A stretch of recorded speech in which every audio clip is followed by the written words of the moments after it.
Welcome to the Interpreting Wine Hospitality Podcast. I am, of course, your host and podcast founder, Lawrence Francis. Welcoming you to this, my London Mezcal Week series. The series features brand ambassadors, authors, bar owners, and producers, and is the most comprehensive coverage I've ever given to a drinks category. And I think given the important time we're at in the evolution of mezcal, covers lots of the issues as well as lots of the great taste to be found within. So here we go, today's episode of the London Mezcal Week series.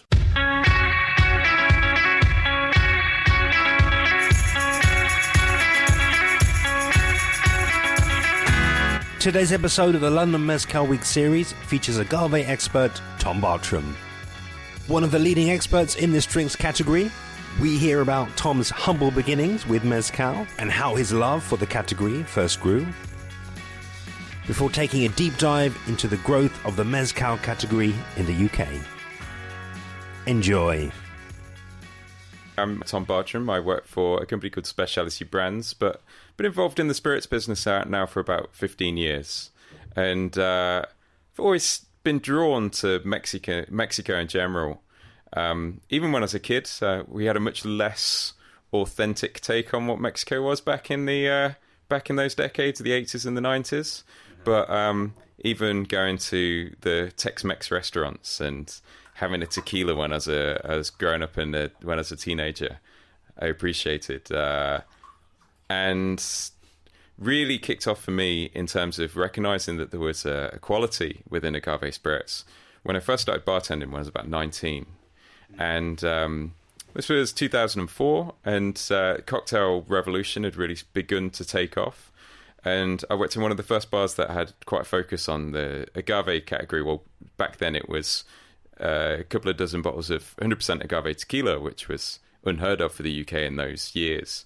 And one mezcal that wasn't particularly that tasty. The one with the worm in the bowl. You probably know the one.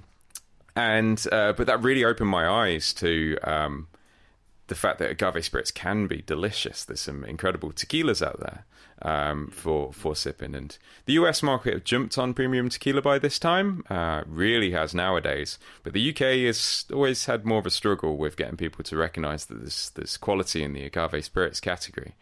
And but it had me hooked. And within 4 years from there, I started working for a brand company that looked after tequila brands, also a mezcal. And this was around 2007. And got hooked into the category, made a few trips over to Mexico with work and then a few personal ones, and mainly focused on tequila at that stage. But I can remember in beginning of 2008, I went over for a trip to New York and went to a bar called Death & Co., which really instrumental on their bar scene. And by that point, the US was just first getting excited about mezcal and the bartenders.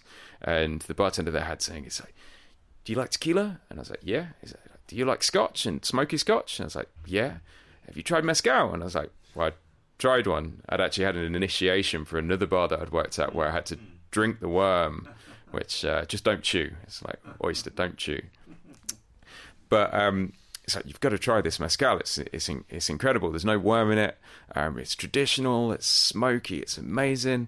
And he poured me a dram, and I still remember exactly sat on that bar stool at the bar, putting my nose into that glass and just thinking, whoa, this is incredible. And that was a life-changing moment. I know it sounds dramatic, but it led me to go on many trips over there, spend much time with the communities that make it, and traveled not just in Oaxaca, but across the different states in Mexico that produce mezcal. I've still not tasted anything that's made such an impact on me as that first tasting of a proper traditional mezcal. I came back, I started talking about mezcal with everyone who would listen to me. Not many people would, because most people in 2008 didn't have a clue what it was. But there's a few other people who were around on the scene who really appreciated it. John Anders was one of them, who now works for Del Maguey Mezcal, but he was working at Cafe Pacifico back then. And a few other guys from a bar that doesn't exist anymore, but Green and Red used to be in Shoreditch, that really pushed agave spirits as well. We had a bit of an informal club where each time one of us brought a bottle back from overseas. We'd all get taste it, get excited, and then slowly the first brands, first Del Maguey, and then a few others started coming over, and the UK mezcal market really started building. So I took off a bit of time between jobs to go traveling. Part of that was spending 3 months in Mexico, a month of that in Oaxaca, and really spending some time to go and see producers, really get to grips with the category, just out of interest more than anything else. At that stage, I was toying with the idea of writing and was meaning to, but didn't really get much writing done, mainly just drinking and visiting lots of producers. But absolutely great time. And I then came back to the UK and started working for specialty brands in 2013. And we were working with Illegal Mezcal at that point, but I was quite keen to work with some more mezcals and expand the category of what we had quite significantly. And that's when we brought in Durumbes and La Venenosa Raicilla as well. So, my day-to-day is very much out there in the trade, spreading the word of our brands and the categories, because these categories of spirits are very niche.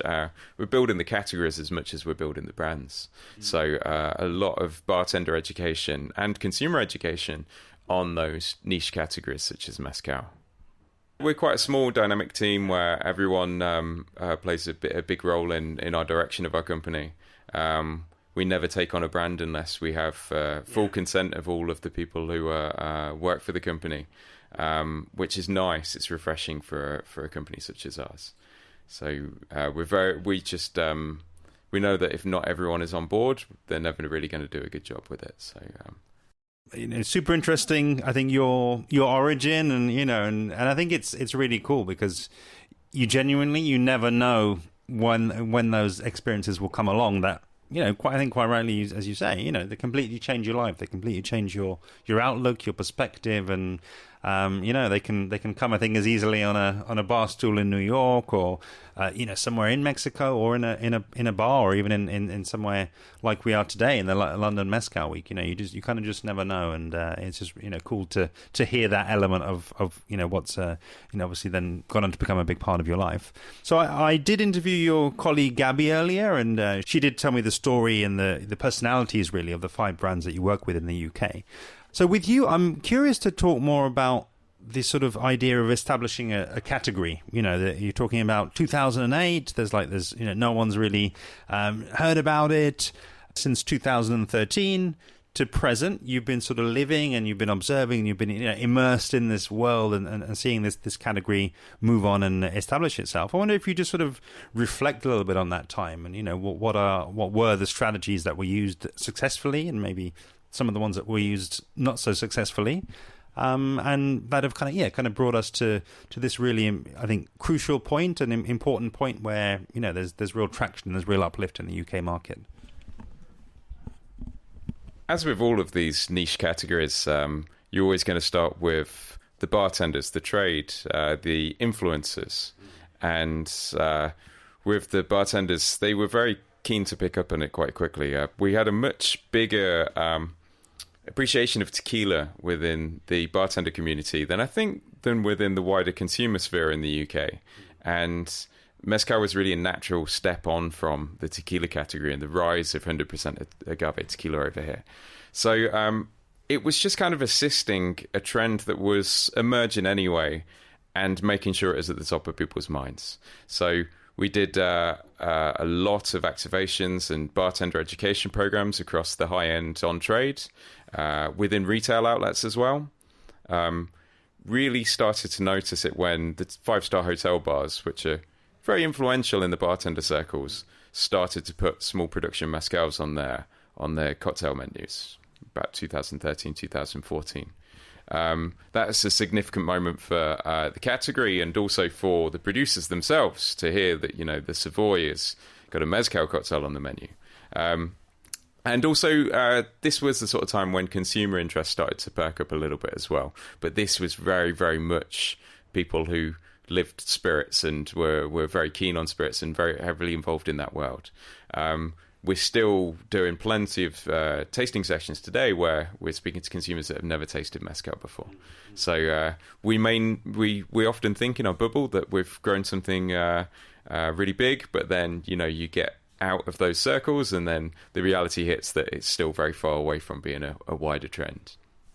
And I think, I think it's a good point to ask this question now, really, sitting as we are now we're in London Mezcal Week, we're here at TT Liquor, and if we almost kind of look ahead, I guess, it would be, or maybe it's a question as well, it would be critical really to the category that more people are drinking it, and more people outside of the industry as well. Of course, love bartenders and love the trade, but there's obviously a lot more people out there that are not in the trade and are not bartenders that can get hooked and can kind of get into this category. And I think, looking forward, what are the things that will hook them?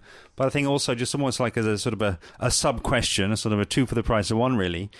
Talk about price, because it's my understanding that I guess, some of the ethical and, some of the best quality mezcals that are out there, you're going to pay a premium. And maybe that might be a bit of a challenge, a bit of a stretch to somebody to go out and spend 60, 70 pounds on something where they are a newbie. How do you kind of, I guess, reconcile those two different challenges? Yeah. Well, it's great that mezcal is growing as a category, but we have got to be careful what direction mezcal grows in. There are a lot of issues of sustainability that could arise, and being culturally respectful to the style that has existed in Mexico for the last 400 years. And if the market demands very cheap prices, cheaper mezcals, they will make cheaper mezcals, more industrial mezcals, and generally change the characteristics of their spirit. Not that any mezcaleros want to do that themselves, but it's just the market will shape the category in that way for those who do. And we're starting to see all of the big multinational drinks giants enter the category now with brands. So there is a danger that this possibly could heavily industrialize the category. So if we buy the cheapest mezcals, which are generally the more industrial ones, then there'll be more industrial mezcal on the market, just to the market demands. To really maintain and to keep what's special about mezcal, we need to look to the smaller producers, the smaller independent producers, whether they work with a commercial bottler, brand owner, or whether they sell their mezcal direct themselves. That's the sort of production we need to support to maintain the category. But that comes at a cost. Mezcal per bottle takes more people, more man time, more time and effort to make it than any other spirit. Part of its characteristic is to not be industrialized in the way that almost all the spirits that we consume are. I've been out harvesting with the guys, and spending a couple of days going out into the hills and wrestling these huge agaves, razor sharp leaves, and it's all hard work. It takes the best part of a month to make a batch, which when you look at an industrial tequila, for example, can be from agave to spirit within 2 days. So the whole process of making traditional mezcal, which we want them to do, we want to maintain these beautiful traditions that they have out there. It comes at a price, and that price has to be made by consumers who want it to stay that way. When we look at pricing, there are a few brands that do offer a great small production mezcal at a great price point. Typically in retail, this starts at around £40 to £45. So if you compare that to other categories, that's quite a high entry point into a category. But a few brands in particular, our Durumbes is a great price for what it comes at. The Alipus range really does this very well for about £45 to £50 retail. Some incredible Oaxaca-centric mezcals. Pensador mezcal as well from Miahuatlan. It's really, really approachable but very traditional style of mezcal. So there are a few brands that you can make the first step into the category that also help protect the category and keep what's special. There are many ways to experience mezcal, but if you go to the communities that make it, invariably they drink it neat on its own. And this is a sort of respect for the category, I think, a respect for the spirit that's taken so long to make. When you've had a plant that's grown maybe 6-7 years, maybe up to 30 years, taken all that time to mature, all of that hard effort and time that's gone into making it into a mezcal. They don't want to mix it with anything. So there's very much a saying in Mexico that mezcal con agua no es mezcal, which means they don't add any water to it even at bottling. So they generally drink it neat. I know that that's not the easiest way for people to get into mezcal, to drink it neat. And most of the people who are getting into the category now are consuming it in cocktails. Some fantastic mezcal cocktails. It's incredible as a spirit to mix with. As a former bartender myself, you can use it as a base ingredient. You can use it as the modifier, just a little bit to bring out different notes in a cocktail. Or even the garnish if you spray it over the top. You can get some very interesting results. But as I say, I like to drink my mezcal neat. And sometimes other ways to help that may be introducing a pairing to have mezcal alongside. Mezcal goes really well with many, many different types of food. I think it's my favorite spirit to consume food with.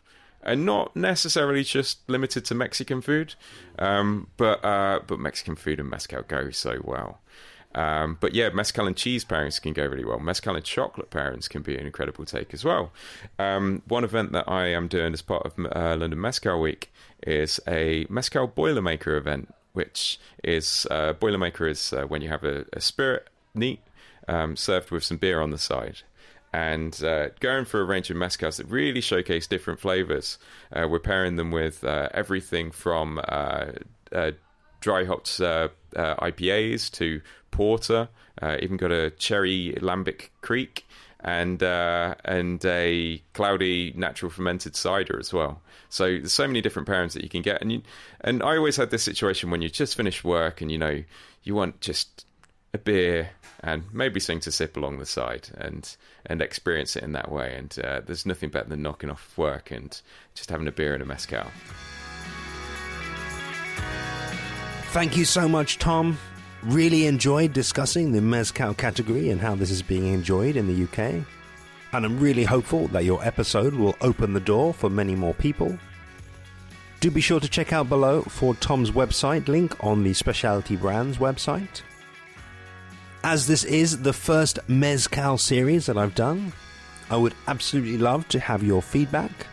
You can reach me on social media where I'm at Interpreting Wine on Instagram and Facebook, at Wine Podcast on Twitter, or email hello@interpretingwine.com. In the next episode, the 7th and final installment of this London Mezcal Week special, I sit down with Reza Zaidi of Oaxaca Mezcal. See you then.